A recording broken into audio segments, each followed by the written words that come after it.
tuning in to the World XP podcast. If you're enjoying the content, please remember to drop a sub, drop a like, and leave your thoughts down below in the comments. With that, we will see you guys in the podcast. Welcome, Charlotte, to the World XP podcast. I really appreciate you taking the time out of your day to come talk with me and the rest of us today.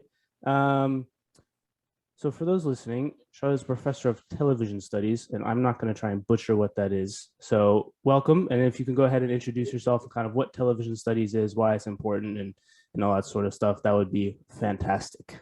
Sure. Thank you so much, Eric, for having me.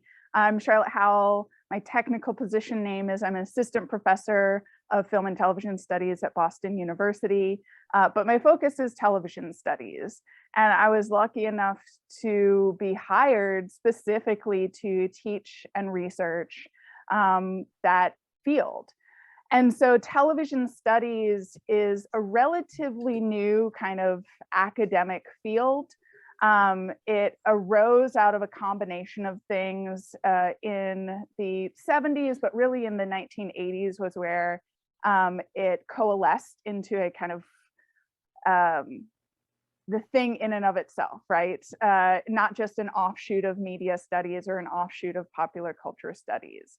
And so television studies, as it evolved, comes from the UK partially, and then when it comes to US kind of colleges and universities in particular, it takes on a slightly different tinge. But in essence, television studies takes the kind of study of television as a medium, as a social practice, as a field of entertainment, as an industry, as an object of fandom sometimes, basically any way that television interacts with life on Earth can be a part of television. But the approach that I and that a lot of like US and UK academics arise out of for the field comes from a cultural studies approach, which is the aesthetics and the form and the kind of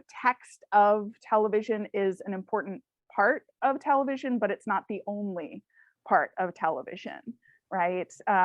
Television operates in kind of a circuit of culture that is influenced at every point of contact by the creators import meaning, the receivers, audiences import meaning, the regulators that television has to, and regulations that television has to go through, import meaning and power, advertisers, media industry executives at all of these different levels. And so what we get is this really complex form of entertainment that also shapes our lives, it impacts us, and is a way of kind of shaping and being shaped by reflecting and reflective of the wider culture and various changes. Gotcha. And obviously before we were talking about the impact on soccer specifically, but before we get to that, given that television is relatively new in the span of human existence, and it already seems to be kind of phasing out. Like, I don't really watch TV as it's traditionally known anymore. I stream more often, even if it's like on YouTube or whatever. Mm-hmm. And a lot of people I know are in the same like boat. They're either watching Netflix or Hulu or like Prime. So how is the field shifting with this shift in, because there's other like comedians, for example, used to want to go to get their HBO or Comedy Central special, and now they're releasing specials on YouTube instead. Like, it seems to be a big shift. So how is your field of study changing with this shift? Yeah, I mean, that's part of the beauty of looking at television, not just as the text, like the broadcast signal over the air to a traditional television set or through cable lines to a traditional television set. Television studies has always been pretty expansive. Looking at kind of television as a social practice in addition to the technology or the text itself. And so that means that all those ways of watching streaming on demand, on Netflix, on Hulu, even on YouTube, a lot of that follows the same kind of structures, the same way of viewing in your home, in your personal private space, as traditional television. And so television studies has basically just incorporated talking about the specificity of what it means, what changes when you get to choose your own timeline of watching, how many episodes you get to watch at the time, but also the vast majority of things you're watching on those sites, YouTube accepted because it's a little bit different, but Hmm. Netflix, Hulu, Paramount Plus, Amazon or Amazon, Apple Plus, Pluto, Roku TV, all of those, the vast majority of programming is being produced by the same companies that produce traditional television. And the vast majority of content in those libraries is episodic or serialized episodic Hmm. storytelling, right? So more than just a kind of 2-hour movie contained and the story ends at the end of it. Most of it is ongoing series, whether they be anthology series like Black Mirror or really highly serialized series like, you know, Ozark or Peaky Blinders, or a mix of the two, like, you know, I'm trying to think of, you know, Star Trek Strange New Worlds on Yeah. Paramount Plus, right? The form that you're still engaging with is, in essence, television. And that Hmm. is increasingly true even on streaming spaces because ad-based streaming services are becoming more and more prevalent. Netflix even is floating the idea of creating an ad-based subscription tier where you would pay a subscription, but it would be less than the $14 or $15 a month, but you'd get ads Yeah. interspersed, which is traditional television. And then it brings the influence of advertisers into that kind of sacrosanct subscription-based tier, just because what we're starting to see is purely basing your profits on unparalleled subscription user growth is not the way to long-standing stability. And so advertising revenue can create a more stable kind of additional space. And so that's why we're seeing that more and more in even places like Netflix that built their name on being different from regular television. Yeah, for sure. I have noticed that actually when watching. It's like it's basically the same as how TV used to be. It's just you can pick and choose when you want to watch Yeah. what you And want to watch. that's because you know, there are a couple of different kind of major players in streaming television world, Hmm. right? So Netflix and Apple and Amazon are kind of more traditionally like tech companies that moved in to Yeah. entertainment media. And so they can be a little disruptive, a little bit different, but they are looking more and more like traditional TV. And the rest of what's dominating in the last few years are all studio-based platforms. Mm. You know, HBO Max is the main Warner Media outlet, Paramount Plus, Paramount. Hulu is the kind of stuff that doesn't work on Disney Plus branch of Disney. They can own 2/3 of it, are set to have total ownership in the next few years, and have control of it over it essentially. Hmm. Peacock is Comcast, and that's just kind of those companies, Paramount, Comcast, and it's kind of after it bought up NBC Universal, right? NBC has been in the broadcast business. They were the very first national network broadcast company, started in 1926. They started broadcasting national network radio. Hmm. You know, Paramount has been making television for decades. And of course, CBS is part of Paramount Global now. You know, Disney bought up ABC in 1995, but really started a tight partnership with that national TV network in 1954 Yeah. with an anthology series called Disneyland that culminated in a live broadcast from the opening of Disneyland in 1955. So all of these companies are deeply invested in and know how to make profits on kind of television as it's been and broadcasting as it's been in the last, nearly a century. Yeah, and they've done a great job of adapting in the last 5 years, I guess, 5 to 10 years. But I want to touch on two thoughts that came up. The last one is CNN seems to have failed to adapt. They had their CNN Plus that they invested a bunch of money in, and then it tanked. But also, so one question is, why do you think that is? But the second question that is more sort of broad is, I stopped watching TV, even the streaming services I don't really watch, and started going to YouTube maybe 10 years ago. And I know a lot of my friends, people my age, have done that.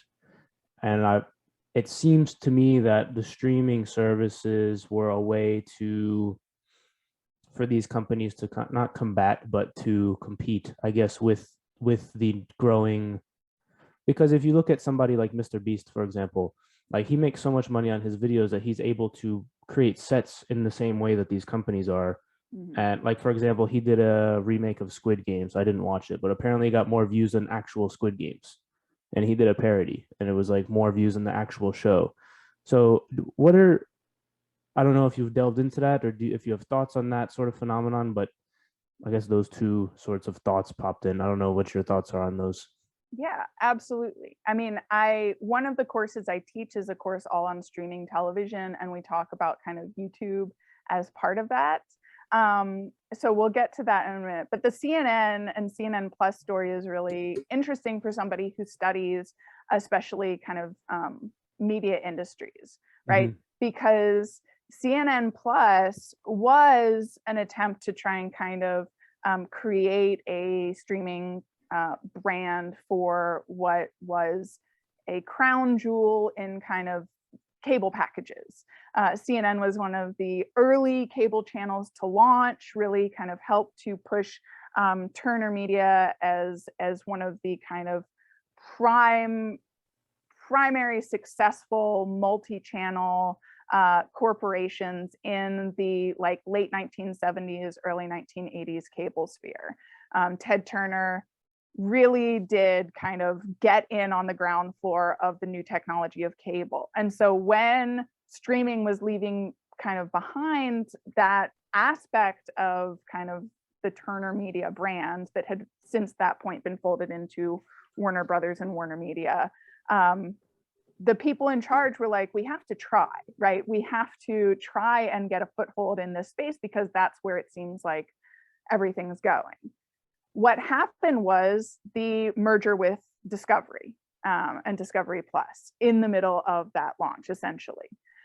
So Warner Media had been kind of rumored to be buying and merging with Discovery Plus to make a new, even bigger, like massive conglomerate, media conglomerate. And the merger was approved, meaning it had to be approved by the government so that it's not like violating antitrust law, which is very broad in the US, because combined it's going to be a massive percentage of all media production and distribution.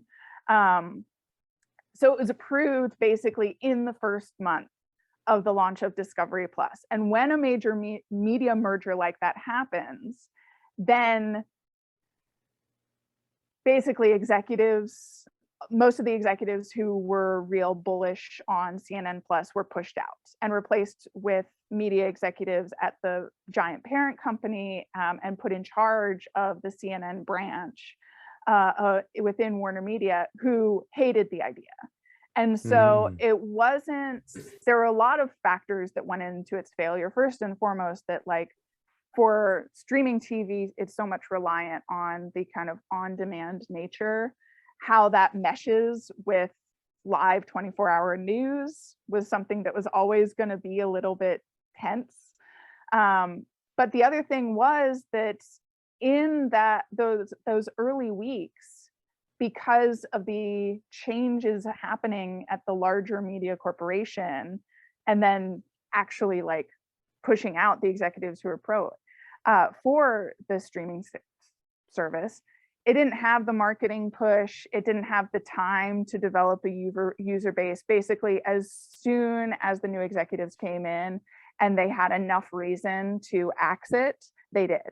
That was the reason why it ended. And that's the thing that we kind of lose sight of sometimes, is that for all that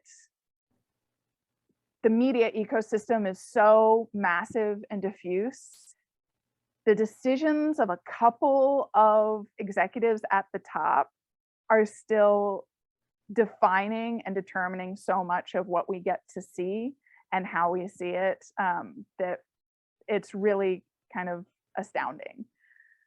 So that's the CNN Plus thing. It's really about corporate mergers more than anything else. And then with regard to YouTube, right? YouTube, really, really young as far as media companies. Netflix is a media company, is older because it got started as straight to your home DVD rentals through the mail, right? But late 90s, right? yes. Yeah. But Netflix starts in the mid aughts, the mid 2000s. And it has, like, as you've said, there are various studies out now saying that, like, for Gen Z, for people in their kind of 20s and younger, that YouTube is the primary media platform that they engage with, that they watch, right?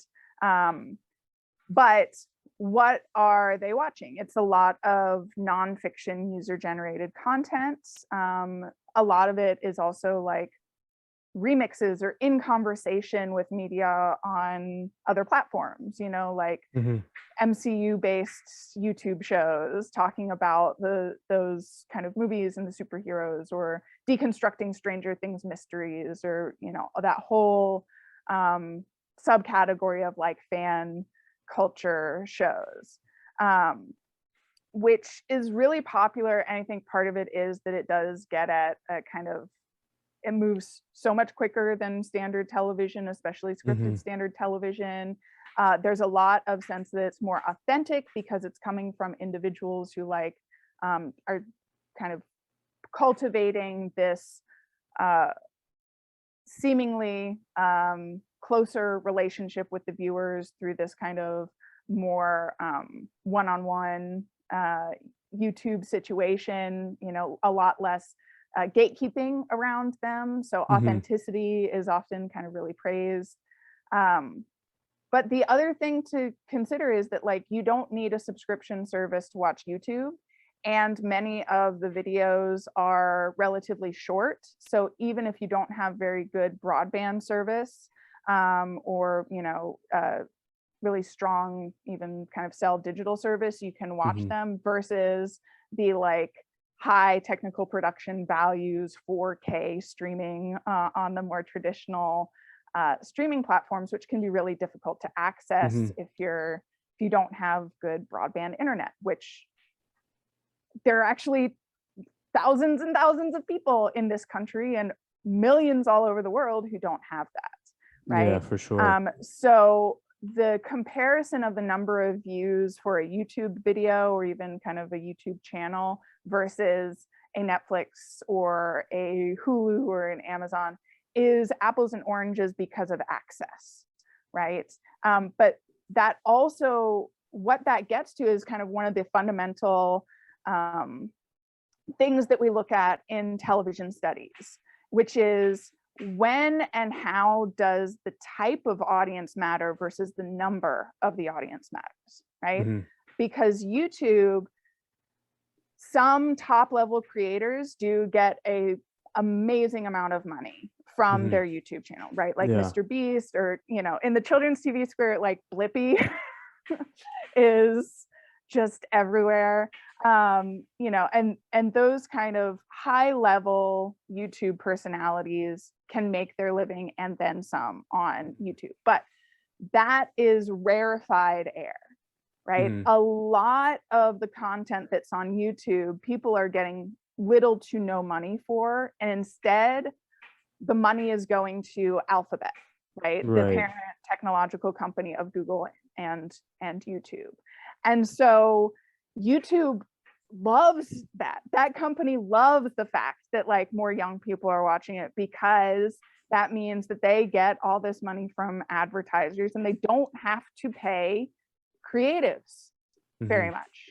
They're getting so much free content from people and free labor essentially for very little payoff, because it does kind of, it's accessible. People can launch their brand from YouTube, you know, like Issa Rae, notably in the early 2010s, wasn't getting the opportunities in the standard kind of tracks of Hollywood film and TV production. And so she created her own web series, partially crowdfunded, The Misadventures of Awkward Black Girl, that got her notice, got her attention, and led to the deal with HBO that included developing Insecure, right?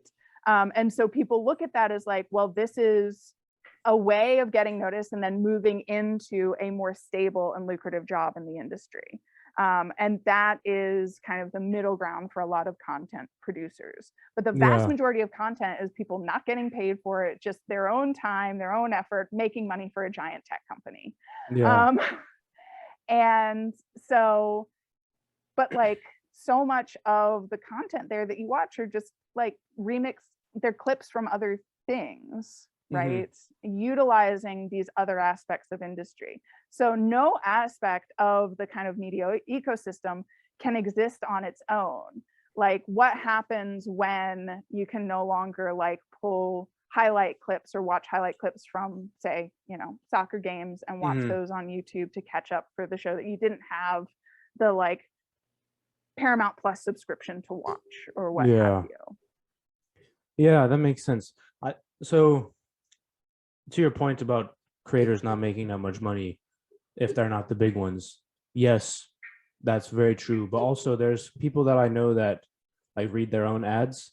Like, for example, I post this on, I know it's not YouTube, but for the sake of an example, I post this on Anchor, and on Anchor, I've got like an Anchor ambassador ad where I read out like, oh, Anchor is like a great place to start. And like, again, I don't get paid very much, but it's not the traditional, or not even, it's not the ad that YouTube puts in. It's like they read their own, like they have a deal with their own company that they read an ad for and throw it in there. So that is one way to get, I know a lot of people that do that.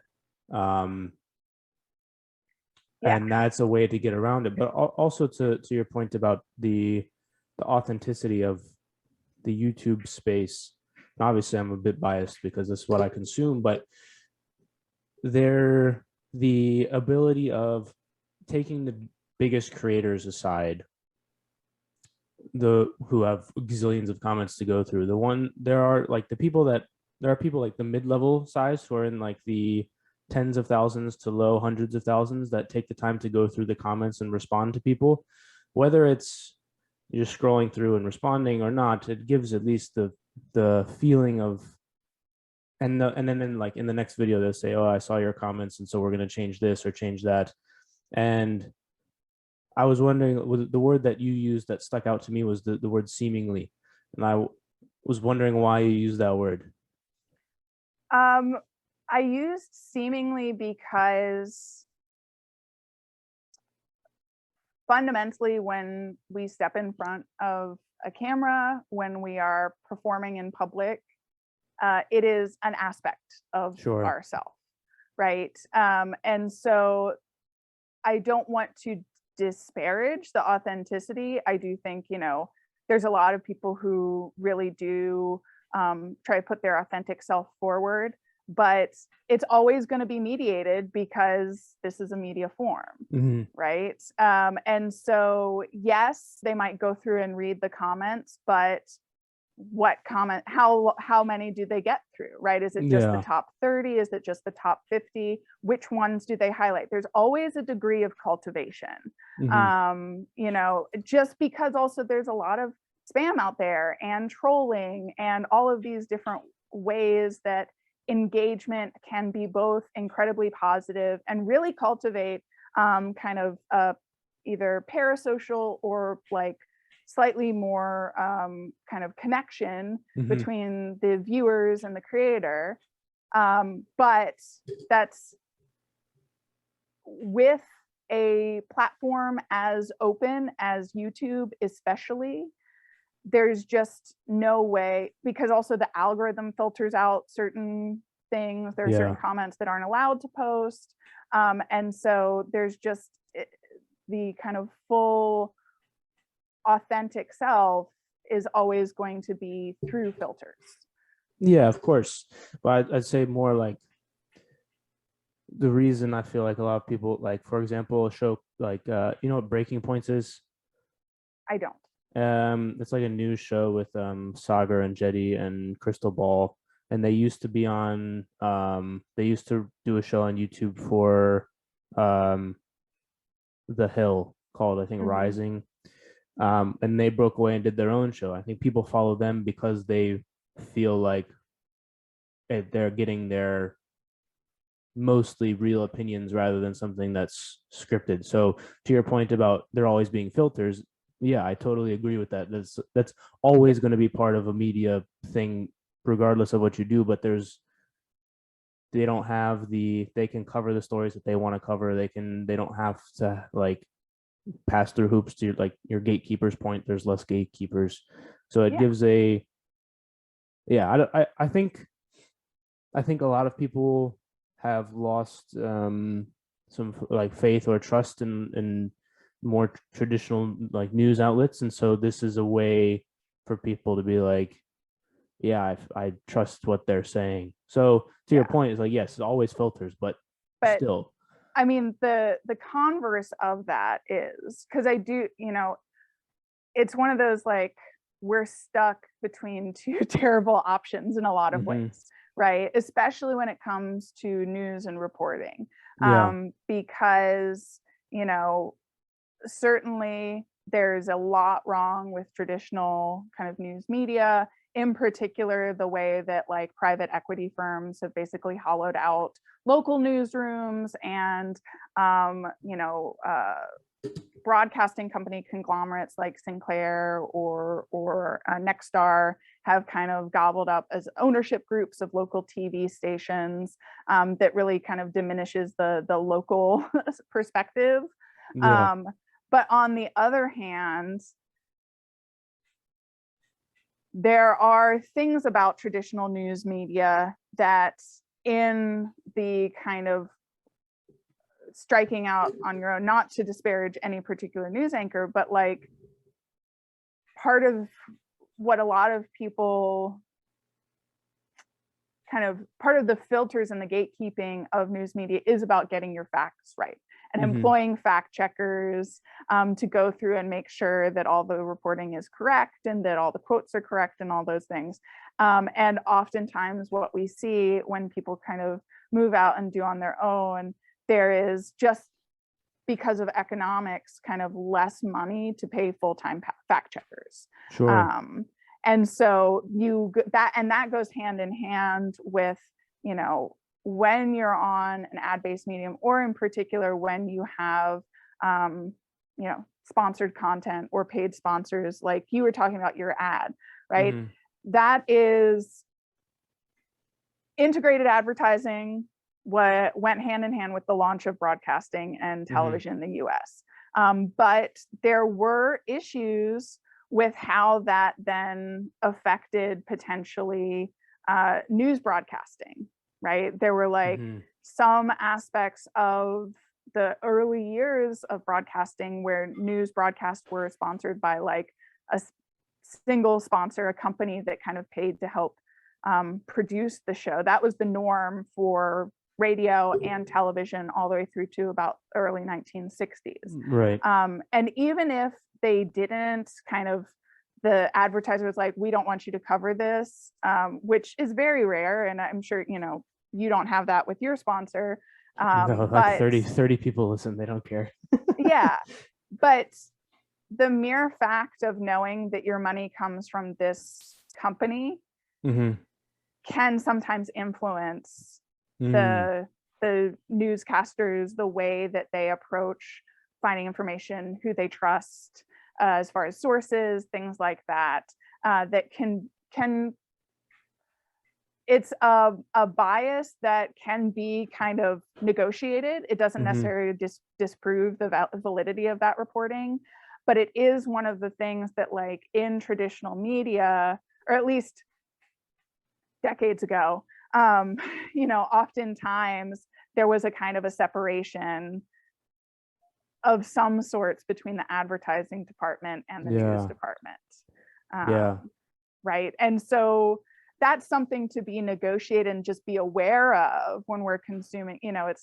I think that more freedom to produce the content that speaks to you, that speaks to your audience, that doesn't have room in these traditional kind of media places, is a wonderful thing. But whenever these changes are occurring, there's always some cost that just needs to be kind of acknowledged in that tradition. And then the issue with YouTube that has come up again and again is that, without the kind of gatekeeping and editorial process in particular, there's a lot of room for spread of misinformation that then gets kind of promoted by the algorithm, because algorithms are constructed to maximize views. Right. And so you maximize views oftentimes by heightened emotions, right? That gets engagement, that gets more views, that gets spread and virality. And so that's why we've seen things like, misinformation movements and all, hate groups really finding purchase in places like YouTube. And, the platform, because it's open, because it's there for everybody, because it doesn't have gatekeepers or editorial boards. We see it on Facebook, but YouTube as well. There's a lot of issue about there's nothing to check when something is blatantly false, blatantly racist, blatantly anti-Semitic, blatantly, white supremacist. So that's just kind of the price we pay for some of this other content. And so this is why I think a television studies approach really helps to see all the different players in this, right? Because a television studies primarily arose out of like cultural studies, and a kind of Birmingham School cultural studies approach, which is all about how power operates in this seemingly kind of everyday medium of television, right? And so television studies, as it has evolved, the kind of primary thread is really concerned with how power impacts, is shaped by television. And so following the money, thinking about who benefits from these changes in how we consume kind of medium, the everyday medium of television or YouTube. That's where I'm coming from with this, is like thinking about the big picture and then how it trickles down to these kind of wonderful examples of really kind of pushing the medium of broadcasting news or creating satirical content or cultivating relationship with your viewers, and just thinking about the full kind of, to put it in capitalist terms, right, cost benefit analysis. It's a lot to unpack there. Let me throw something at you, and I want to hear your thoughts. You mentioned like the economic of getting your facts right and the fact checkers and that sort of thing. And I want to use an example that's there's no dispute about. Do you remember the Covington kids back in like 2017 or 2016 or whatever? They were on, that kid was wearing the MAGA hat, and there was a picture of him went around. Indigenous protester. And CNN came out and said that he was antagonizing the indigenous guy, and it came out later that it was actually the other way around, and the picture was very misleading, and then he sued CNN for some ungodly amount of money. To your point about having economics of having the fact checkers, they ran that story and it was wrong. And I'm not trying to get into like the politics of the situation. I want to get into the media from the sense of they have the money to do that, but they still ran the story and ended up getting in a lawsuit because of it. And to me, when you have like, for example, the Russell Brands of the world, or like the Daily Wire, to use an economic example of, right, I don't pay much attention to the Daily Wire because it's whatever, but they're building sort of they have the economics as well to do that sort of thing. So to your point about YouTube and having unfettered content, it's like, yes, but without some of YouTube, then maybe it wouldn't have come out that the Covington kids case, that was the actual situation. And a lot of times, I don't. This is a personal thing. I don't mind if people get it wrong as long as they come out and like, hey, we got it wrong. And I don't. I think CNN did that. I don't. Well, I don't know if. Anyways, what are your thoughts on that situation? Because I feel like there's a bit of a two-way street there. It's like, yes, I agree with your point that those big media companies have more economics to help with the reporting, but also we see that they get things wrong sometimes. So yeah, what are your thoughts on that phenomenon rather than that situation? Just I was just using it as an example. Yeah. I don't know enough facts about the case to speak on it. Sure. But I will say that what we've seen in the last few years, especially at CNN under the leadership of Jeff Zucker, was a kind of a pursuit of the kind of viral news. Like there was a little bit of the Twitter tail wagging the CNN dog with certain stories like that, where something goes viral on Twitter. And because Twitter as a social media platform skews really highly towards educational elites and media practitioners, Right. both in terms of news and non-fictional scripted content, that it amplifies events in a way that newsrooms suddenly think these things are like really big stories when it's just 2,000 people on Twitter reacting to them. And so we do see some of that happening just generally. I don't remember if that was the specific case with this. And I think it was the picture went viral on Twitter, and then CNN picked it up, and then it came out that the kid had sued CNN for like some stupid amount of money because they reported on it wrong, and like they were calling him a white supremacist and different things, and like it's to your point about the economics of the fact checking rather than that specific story. Right. And we've seen various kind of so-called trusted name in news companies that have cut back as part of cost saving measures at their companies, especially when new leadership comes in, is cut back on their like fact checking group. Yeah. So it's not something that all traditional news media has, but it's just in a couple of places that's still one of the only major places where we have a significant attention to that. And so it's it's not, nothing is wholly one way or wholly the other.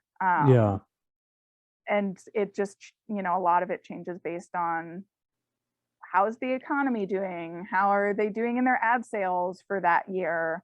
Who's in charge at the network? How have they kind of restructured things? Yeah. And the reason why I bring that up is because I had noticed throughout the new, both with Fox and CNN, it was like you were talking about the Twitter influence on them. I had noticed that a lot during the coming up to 2016 election. And that was when I had still kind of, I try to pay attention to things. I want to be informed generally as just a person.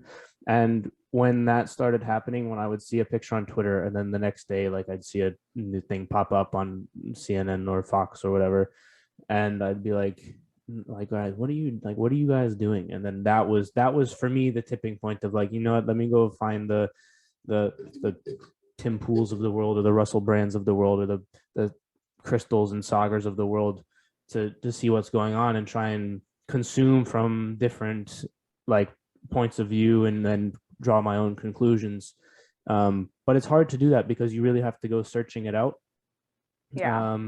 And the necessities of kind of the modern media landscape means that oftentimes the companies that still have the means and like a really strong fact-checking, investigative teams, in order to support those, have to add a paywall for digital access, Yeah. because especially for newspapers, like the traditional newspaper subscription model has basically bottomed out in a lot of Yeah. places. So like the LA Times, Hmm. has a really strong investigative team. New York Times still does a lot of really key investigations, but when it's behind a paywall, it becomes really difficult to access.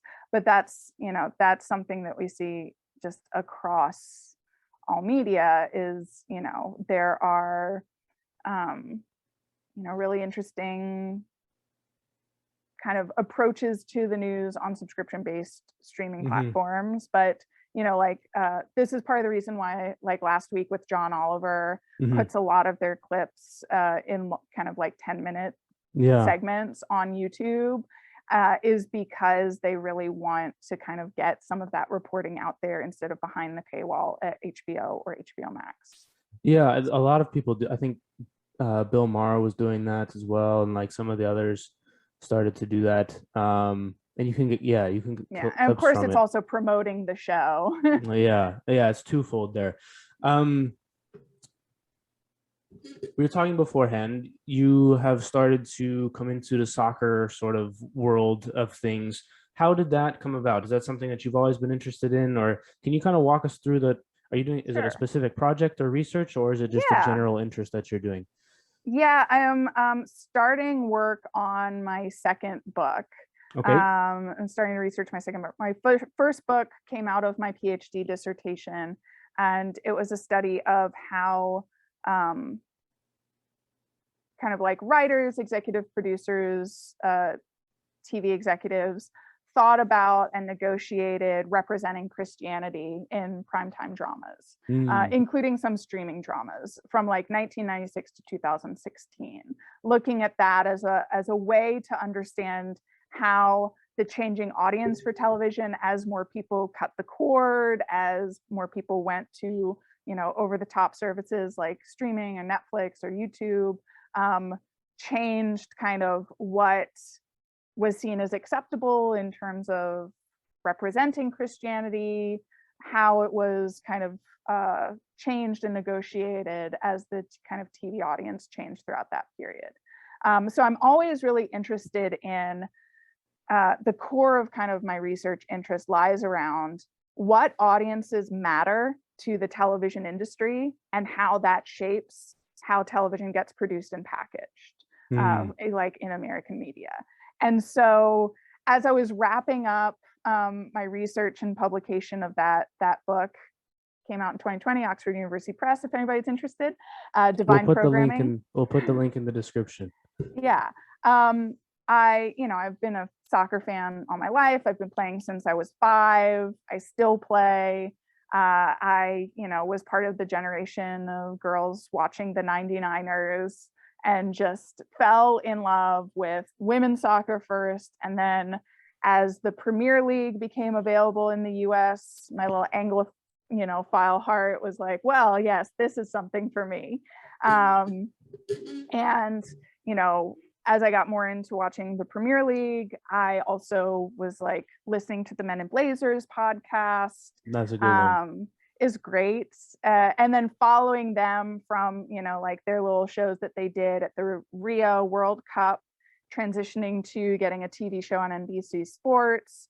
And then I actually went to BlazerCon, which was their fan convention, for research purposes, because I was like, Yeah, of I've got to course. see what this looks like in person. And that was where kind of everything coalesced in a way for me. I was like, when I get through with this dissertation project, this is the next big thing. Because so much of what I saw really perpetuated this idea of who watches soccer in the US, and it is a middle and upper middle class group that is primarily white, primarily coastal, primarily affluent. Like there was a, upscale tweed suit and tailoring output at BlazerCon. They brought in 2 of the starters, like Dex McCarthy and I can't remember who else, to come and play FIFA video games with attendees for an hour.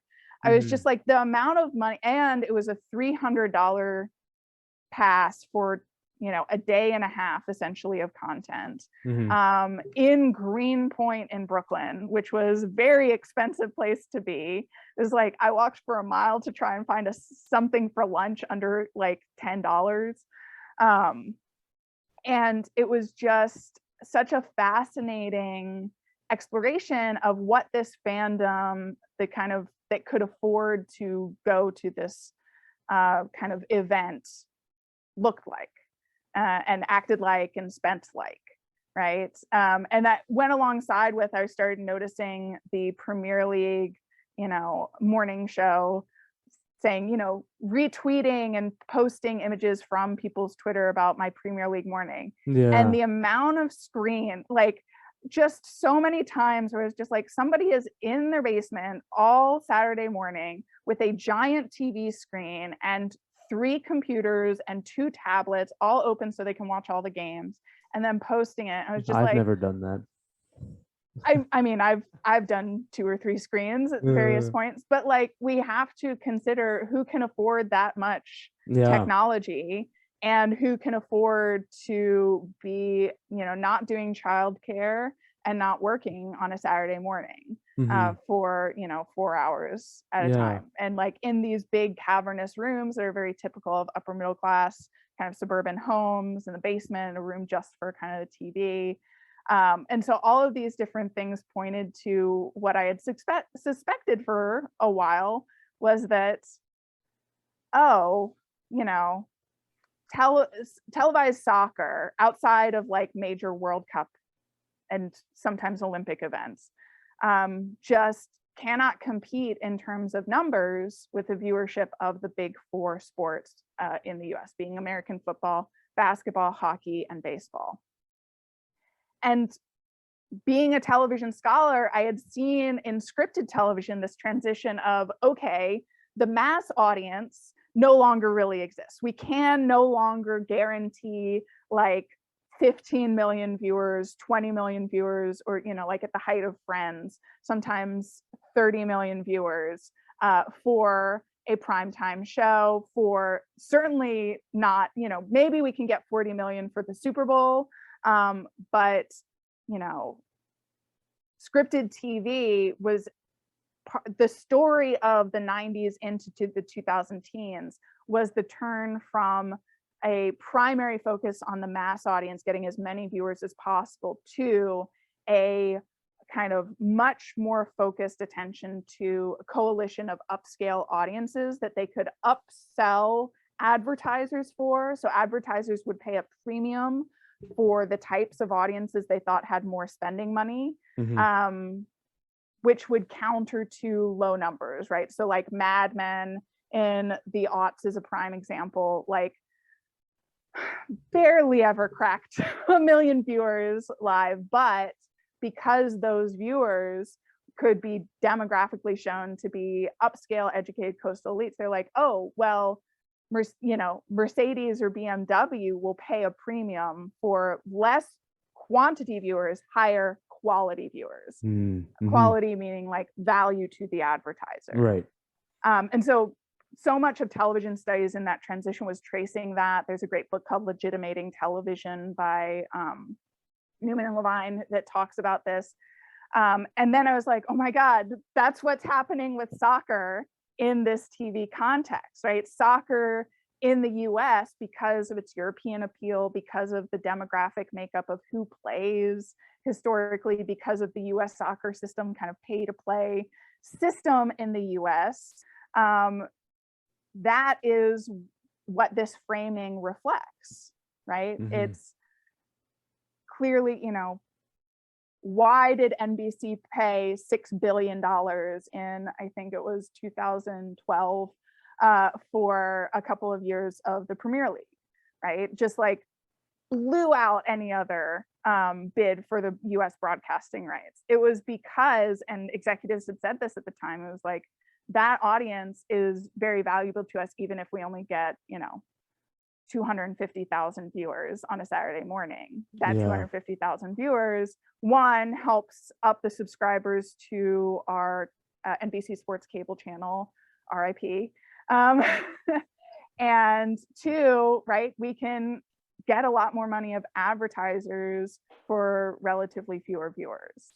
And so Yeah. my next book project is really kind of tracing that at various levels of the American TV industry, and how, you know, MLS and Liga MX, which generally outdoes any other soccer league competition on US television in Mhm. terms of numbers, but because they are Spanish language broadcasts, nobody in the TV industry pays as much attention, because part of the consequence of like studying how which audiences matter is that the kind of systems of economic opportunity in the US are then Mhm. perpetuated in terms of who advertisers think and can make the most money for them, or are most apt to spend money on the products that they're selling. Yeah, that makes sense. I was gonna ask you about Liga MX because I have a lot of teammates from Mexican or like El Salvadorian or Guatemalan descent, and they all like when I'm hanging out with them, as always, it's always Spanish broadcasting, Yeah. regardless of what the league is. And so I was wondering, like, are the numbers or the like the demographic of people watching, is that specifically Premier League and MLS, or does that encompass everything like Bundesliga, like the ESPN Plus demographic as well, like all of that stuff? Because I know people who will, and obviously this is anecdotal, right? You've done all the research. I've done no research, but I'm still in early days of my yeah, research, so I'm still getting the full figures, and it's really, honestly, for streaming platforms, mhm. it is nearly impossible to get accurate data, other than like because they don't have to disclose it other than in kind of shareholder reports, which can be hard to Right. get on. And there is no outside company that is kind of one company providing detailed ratings demographics. Like Nielsen has an approach to doing some streaming kind of ratings data of how many people are watching or whatever, but they don't have full access. And all of these companies that do streaming are mostly kind of, they will only reveal that to advertisers in all kind of closed session things, because they want, and the only data they'll release is stuff that makes them look good. And there's even a note, there was a news story recently that Netflix actually, I think it was Netflix, changed how they measured their audience data so that a recent release could be the most watched thing on its platform, so that they could claim that. Right? It's all black box behind the screen. Yeah. We don't have access to it. So instead, a lot of what I do is using what is released, but also looking at kind of patterns of ads and promos, where the kind of promotional money is spent, who gets kind of to be the voice or the face of the league, and how especially it gets talked about within kind of industry press.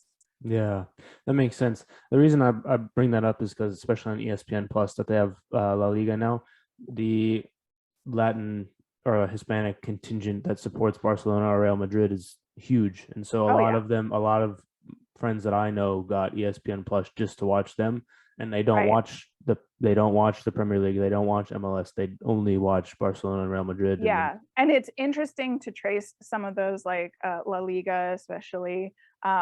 You know, beIN Sports was a real big player, in part because they had the rights in the US to that, but they have really lessened their influence in recent years because they've lost a lot of the major league rights. But they were, for a couple of years there, they were the main cable provider for La Liga and Bundesliga. And now we have the French league as well, I think. And the French Liga, right. And now it's a little bit more dispersed, and ESPN Plus, in part because when Disney, you know, the Disney money, the Disney bundle, the giant Disney conglomerate wanted to be able to bundle ESPN Plus with Hulu and Disney Plus upon Disney Plus's launch. They were really invested in kind of amplifying the Mhm. ESPN Plus side because that hit the kind of key quadrants that the other two streamers didn't.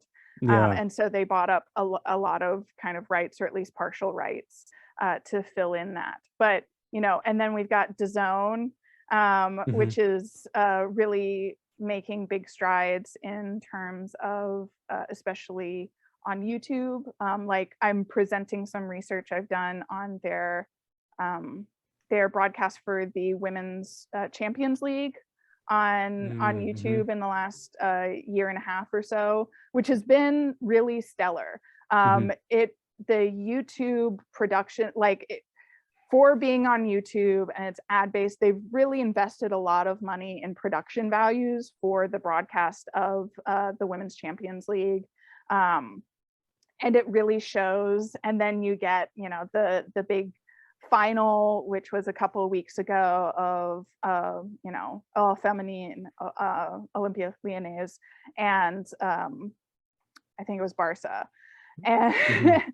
and it was like almost 80,000 people in the stands, and they have multiple different simultaneous multilingual broadcasts. So there's an English language broadcast, there's a Mhm. German broadcast, there's a Spanish broadcast.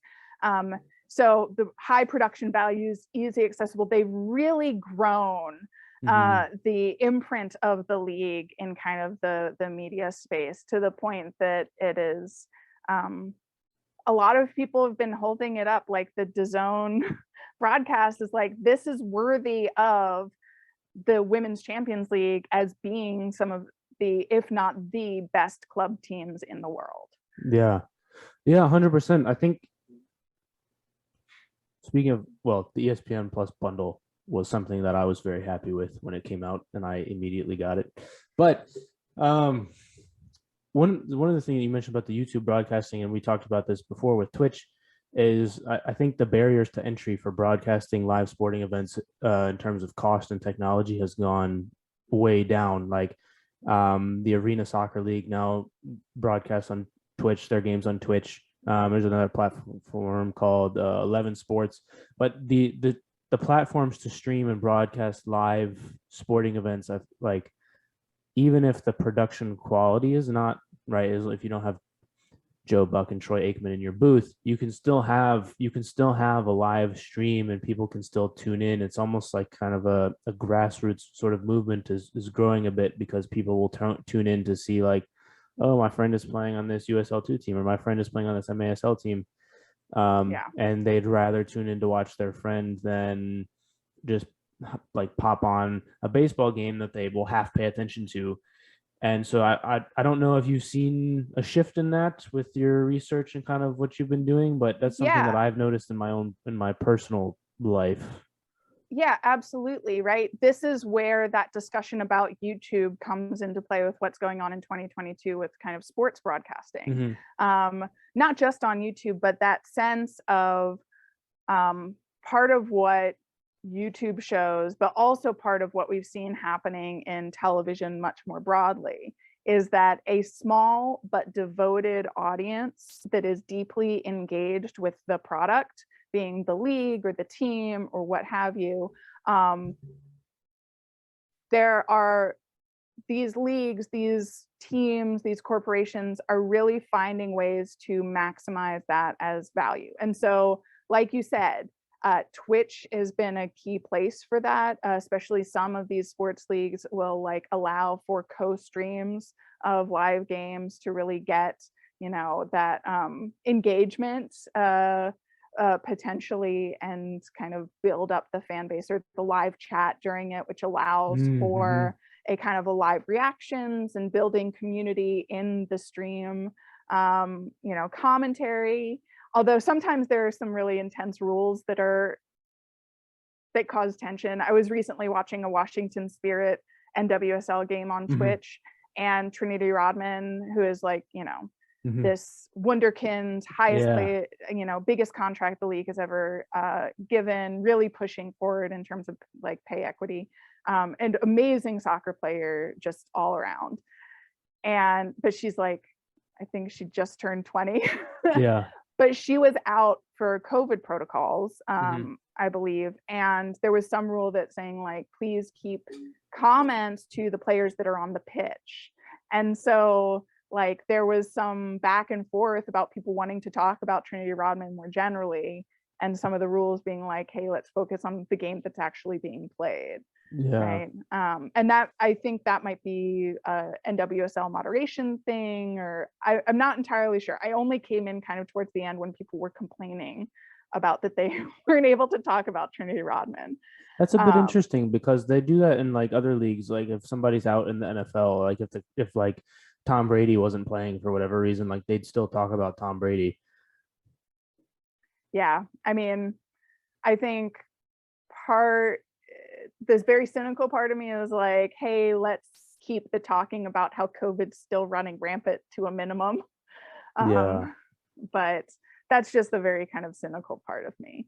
Hmm. But it's also like there is a problem, especially in women's sports, of talking about players that aren't playing now, or comparisons to or connections to like men's players. There's a lot of like, and this player is married to this other sports person, or like we saw it a lot with Julie Ertz, where people Yeah. talk about her being the wife of the NFL player, instead of being like, hey, multiple World Cup winner and one Yeah. of the greatest number 6 the US women's national team has ever seen. Yeah. She's crazy good.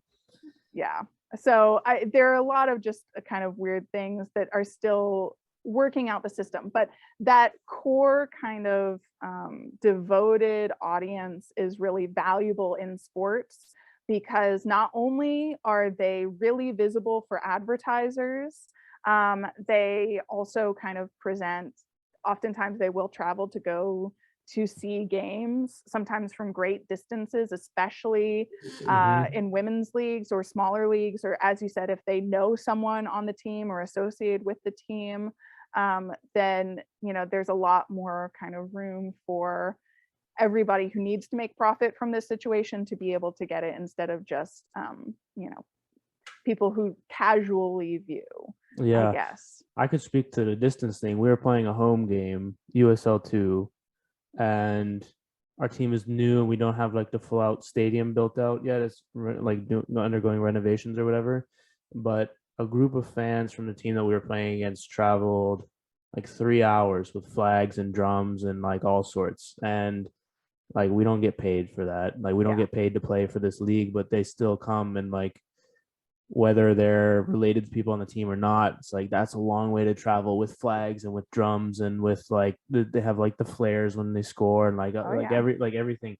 And so it's a bit of like an untapped, it's to me it's a bit of a catch 22, right? Because you want those people to have like, you want a bit more money in it for everyone involved to put their time in. Yeah. But also, I think Twitch could be the way to do that potentially. And I don't know, right? There's a lot of things that go on with that USL 2, right? College eligibility and all the other stuff. Like that's a different um, problem to be solved. Yeah. But Twitch, Twitch is interesting to me because when our MASL team started streaming on Twitch, that was one of the, I had talked to the owner who I had known for, I mean, the owner's like 30. So it's like me and him had been friends, which is how anyways, we were having a conversation about what to like, how to stream the games. And I was like, why don't you do Twitch? And he was like, oh, I hadn't even considered that because I thought it was just video games. And it's like, yeah, you might as well do Twitch. I like, why would you not do Twitch? Because it's an easy streaming platform. If you can get on the front page for whatever reason, then you can get to a whole new audience. I feel like that's an untapped sports Yeah. market rather than like 11 sports is fine, but it's not. I was like, why would you not stream on YouTube or Twitch? Because there's a base there. 11 sports is literally just soccer games. You could go somewhere, but I don't know. Like, have you seen the growth with that with live sports? And if so, what do you think the impact would be on some of these other streaming platforms, the ESPN pluses of the world, the Paramount pluses of the world, right? If they start losing people to these more grassroots like fan bases, Have you seen that, or is that two separate like things? Well, I think that for the most part, they're somewhat separate. It's that especially for the kind of fan bases that are like into soccer in the Mm, US media context, it it's very difficult to see the top world leagues, especially like the Premier League and, I don't maybe think I'm not, not them, but like maybe maybe MLS viewership potentially. like a USL Championship type level, or like a League Two in England, like that sort of level where it's like they're Yeah, professional and they're on TV, but like it's hard to get them on TV because those primetime slots are taken by right. And I think whoever. that you're right that more kind of direct to consumer or kind of self-published platforms like Twitch are a way for those teams or leagues that are like deemed not valuable enough to traditional kind of media Hmm. platforms or streaming services to be able to get out there to broadcast their games and be able to connect directly to their fan base. And in recent years, we have seen more, especially of more niche oriented or smaller sports leagues and teams broadcasting on Twitch their games, sometimes domestically. Oftentimes, it's also a way to expand to a global market. So, like the NWSL, for example, the National Women's Soccer League, um, developed a multi-tiered rights deal a couple of years ago with CBS. Mm-hmm. And so CBS and CBS Sports and Paramount Plus get the vast majority of games in the US. Generally, it's only, I think, 2 or 3 games on big CBS for broadcast. And then maybe a dozen or so throughout the season, including the championship, the Champions Cup, Challenge Cup, sorry, the preseason tournament on CBS Sports. And then the vast majority on Paramount Plus, which is, subscription based Yeah, behind the paywall. streaming behind the paywall, right? But occasionally one of the domestic games will be on Twitch. So I was saying just like about a week ago, Washington Spirit game was on Twitch. But the majority of the broadcasts for international viewers are available on Twitch. So Mm. outside of the US, Twitch is the primary way to watch a lot of NWSL games. But like Twitch isn't owned by CBS. So it was more of a way of like saying, okay, here's our CBS deal. And then we've made this separate deal with Amazon, which owns Twitch, to kind of make our games available globally, Yeah. internationally. Yeah, that was why I brought that up, because you're not limited to where they're broadcasting from with something like Twitch. Mhm. And especially for leagues like that, the most exposure they can get is better from that reason, because Yeah. they're not getting helped by the big companies. They kind of have to Yeah. help themselves. And so like, And we've seen that with like the shift from lifetime NWSL Game of the Weeks, which was the only cable broadcast previously. The NWSL is fascinating, and I'm working on that's my starting chapter for my book. So that's what mhm. I'm most familiar about, right? Initially, games were broadcast on YouTube, the worst quality. Some of those broadcasts ever. Like I went to Boston Breakers games, Mhm. and then I'd watch them on the screen and be like, how in the hell did anybody follow what was going on? Yeah. And just like really terrible quality because they didn't have the infrastructure for it. Yeah. But some great, commentary because, it was like people like Lori Lindsay, who played soccer at elite level, then could kind of move into this new space. But they were on YouTube, and then there was a streaming rights deal with Go90, which was Verizon's attempt at a streaming I platform. remember that. Yeah. That was just, it would crash every single game. It All the was time. such a terrible system. And it, didn't last very long. And then it was like Lifetime, because it's television for women, got the rights for one NWSL game a week on Saturdays. And it's just like, what is this doing for the league? This is really Yeah. not growing the fan base in the way we want it. And then Mhm. finally the deal with CBS. And as soon as an NWSL game was put on CBS, it was like competitive numbers with MLS games. Yeah. Um, Well, that's because and just MLS isn't. right, Never but mind. I mean, yes, MLS could do significantly better in terms of the ratings, but as far as like industry logics going, that was a big surprise for the TV industry, even if it's not as big a surprise for people who are like really aware of Yeah. what's going on in US soccer. Yeah. Yeah, that makes sense. Yeah.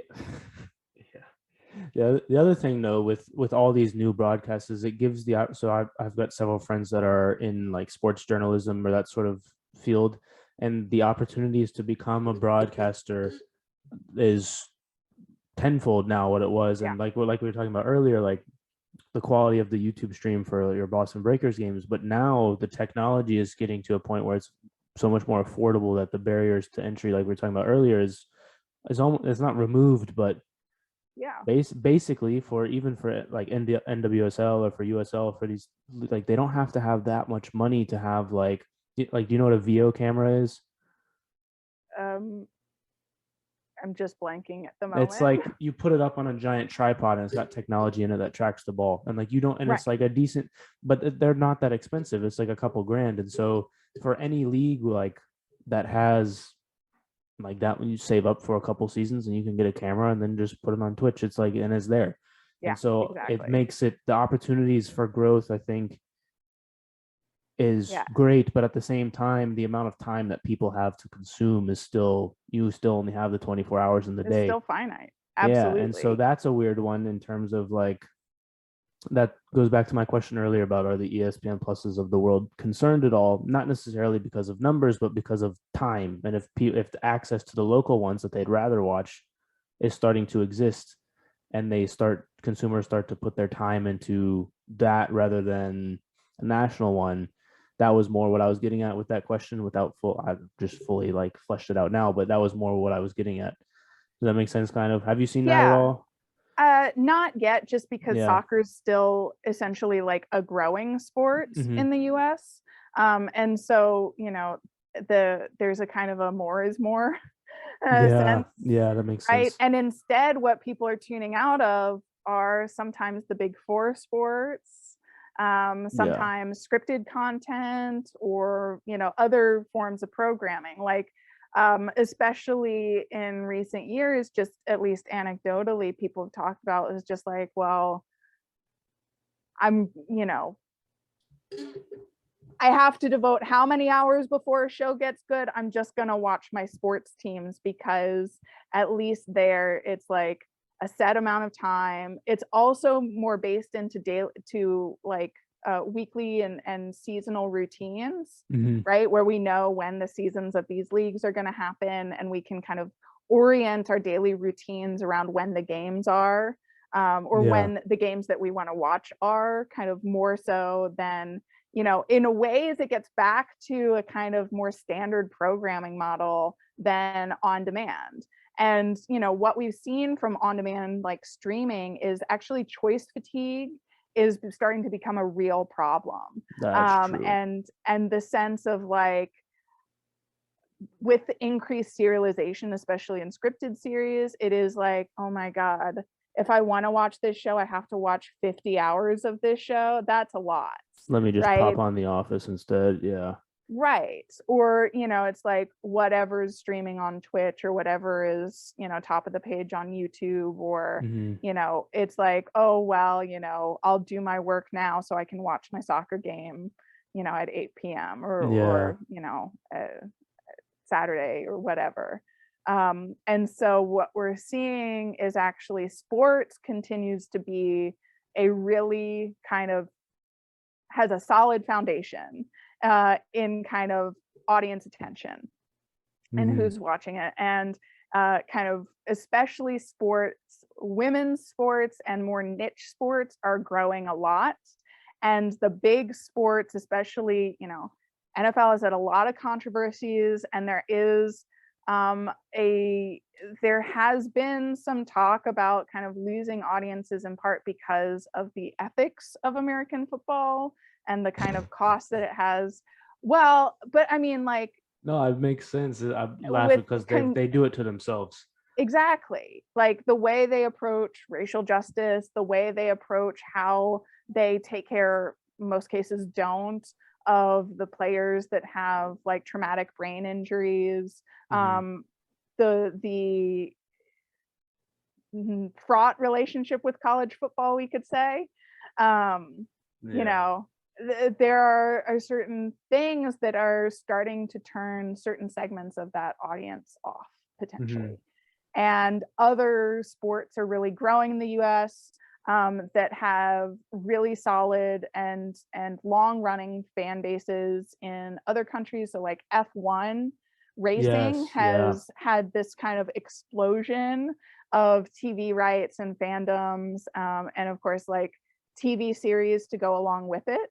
Hmm. Um, and soccer is kind of part of that boom, with streaming services, and in the last 10 or 15 years being able to get access to international games, really shifted how much attention, how many hours of soccer US media companies are interested in. And they're still like paying so much for rights, so they're going to continue to pay a lot to promote those leagues, so that they get the good return on their investments. And live events are still the main way towards solid advertising revenue. Even Yeah. soccer, which has Hmm. far fewer commercial breaks than kind of almost any other televised sport, liveness is what had been the fundamental categorization of television at its origin, has come back around to being kind of really significant for maintaining profits for kind of media companies. And so live sports at any point of the day is still going to be better ad revenue than remediated reruns, etc. Yeah, that makes total sense. I think it goes back a bit to the authenticity that I think people were missing, but also, yeah, like for soccer especially. I remember when I was in like high school during the summer when I wasn't working and just like mowing lawns and stuff. If I wanted to watch soccer, I'd have to wait on FS1 until like they had like a 3 hour block where they would do some soccer stuff, and then that would be it. And now, if I don't have time to do this, but if I wanted to have soccer on 24/7, I could, Yeah. and I love it. But Yeah. it's just, but like it's like I feel like you can do that with almost everything now, just based on the amount of, I don't know. It's been really interesting to see for me, like, because I'm obviously you're more in the weeds than I am, but just from an like an observer perspective, the growth of people that want to put the time in to do something like this podcast, or something like, if it's like, if I could do this only soccer related, right? People are doing that and they're putting the time in and they're getting right there. They might not be getting paid a lot, but it's allowing people to kind of, it's a different hobby. Is hobby the right word? I don't know. It's a different passion that like the barriers to entry have kind of fallen, and people are able to pursue the more niche things that I think they want to pursue, and I think that's a good thing overall. I don't. Yeah. It's been really cool to watch happen. And, to go back to that kind of like how outside of the kind of big names in YouTube people make money, right? What we're seeing is the kind of growth of the influencer class into all Mm-hmm. these other kind of different areas. What started mostly kind of on YouTube and Instagram and in these kind of very particular areas is expanding forward. And so companies are willing to pay for sponsors content, for ads, for really small niches like micro influencers that they see Mm-hmm. as being like valuable to that identifiable niche. And like we see it a lot in soccer, right? There are, Ashlyn Harris, Mm-hmm. is, she of course is not like a small stage influencer, but Yeah. Part of how she is making her money and kind of expanding her brand beyond just what she does on the soccer field, especially as it seems likely she won't kind of be in the US women's national team mix again, is really focusing on Instagram, TikTok. She's got a lot of partnerships, and she generally makes, top 10, top 20, top 50 lists of the most successful sports influencers, right? And so we're Mm-hmm. seeing that, especially with smaller niche sports and sports stars, thinking about that way, and more like direct sponsorship to speak to kind of the audience that they know they have, and then can show to potential sponsors of like, this is who we speak to, this, and they trust me because it's mostly occurring through kind of social media or YouTube, that as we talked about, shows and is really more visible in terms of engagement Mm-hmm. and the like relationship that fans feel they have with these celebrities. And in women's sports, we see this really taking place. So I had another recent publication that was really fun to do, that was looking at Sue Bird and Megan Rapinoe's Instagram Live talk show during the pandemic. They would Yeah. get on Instagram Live, like in the lockdown period of the pandemic in the spring of 2020, like every Saturday night for between an hour and 4 hours, and have a live talk show where they did things like Sue Bird would cut Megan Rapinoe's very famous hair while being instructed in simultaneously by her hairdresser. And it was this real like display of kind of intimacy in some ways. Mm-hmm. We were literally brought into this kind of actually a little tense moment between one of the most famous couples in women's sports, two multiple gold medalists. And it was just like, one of them is really intense about their hair and the other one is trying her best. And there are a couple of moments where you actually see Megan Rapinoe be like really tense about if it's working or not. And like another episode that was really famous where they had Diana Taurasi on, and Mm-hmm. Sue Bird and Diana Taurasi just kind of kept drinking wine and talking, and that was the one that went for 4 hours. And they got progressively, like, they didn't get super drunk, but Yeah. Rapinoe got to the point where she just like left the screen, and then 20 minutes later is yelling out from off screen, is like, it's Instagram Live, it shouldn't last 4 hours. And so it is this kind of moment where we're really getting this look into, two superstars of their sports, probably some of the kind of best that have ever been. But an intimate look into their relatively small condo in Connecticut, where Mm-hmm. they're locked down just like everybody else.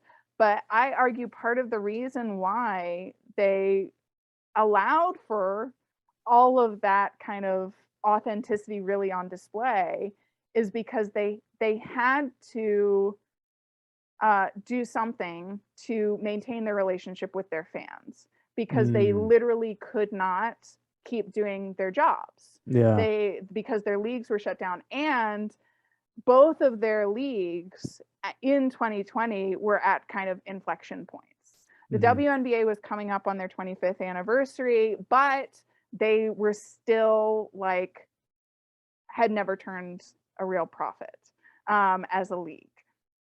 And so there was a lot of like, where is the WNBA going? Nobody really knows. And Sue Bird was coming up on retirement as well. And the NWSL is just like the third major attempt at a professional women's soccer league, and the only one to last more than 3 years. Mm-hmm. Um, and it too was like, its rights deals were coming up. There was a real sense that if the 2020 season didn't happen for the NWSL, it wasn't clear that the league would be able to come back from it. And that's part of why the league actually applied for and got a PPP loan during the pandemic. And that was also the incentive as to why they were the first North American team sports league to go back to playing in the pandemic with the Bubble Challenge Cup in 2020. Yeah. Is because market drives that they had to. Hmm. But what we see with like Sue Bird and Megan Rapinoe's A Touch More talk show was the kind of, there is more of a necessity for people in precarious sports leagues, even at the superstar level, to maintain their kind of level of, how can I best put this? Potential profitability as influencers, to maintain that. And whereas in a lot of men's sports leagues, there's not the danger of people forgetting your name or you losing your contract or your league folding. With Yeah. women's sports, if like the 1-2 blow of both their leagues not being able to, at that point when they were doing the talk show, unclear if they were going to have 2020 seasons, and no Olympics, which both of them were going to play in. Yeah. Right. So there is this kind of like, what we see with things like that is how valuable this influencer model can be for these more niche sports, but also like that there's more of a necessity for that Yeah. because they don't have access to kind of the kinds of rarefied media heights that the more dominant leagues and sports get. Yeah, definitely. I think even the men's sports at the lower levels are in a similar position Yeah. as that. Um, my little brother actually has a YouTube channel for like he's the only there's like it's this really niche video game called Stormbound. Shout out Popular Eagle. But he went and talked to the people that developed the game and they gave him money even though he's got like a couple thousand subscribers, is because he's so niche that he's able to get money, like he's able to get money and free stuff on the video game based on that little niche that he's carved out for himself. I mean, And paying someone on YouTube a couple of $1,000s is often kind of makes more sense in a dollars and cents mode yeah, than paying to produce and then pay to put a commercial on the air.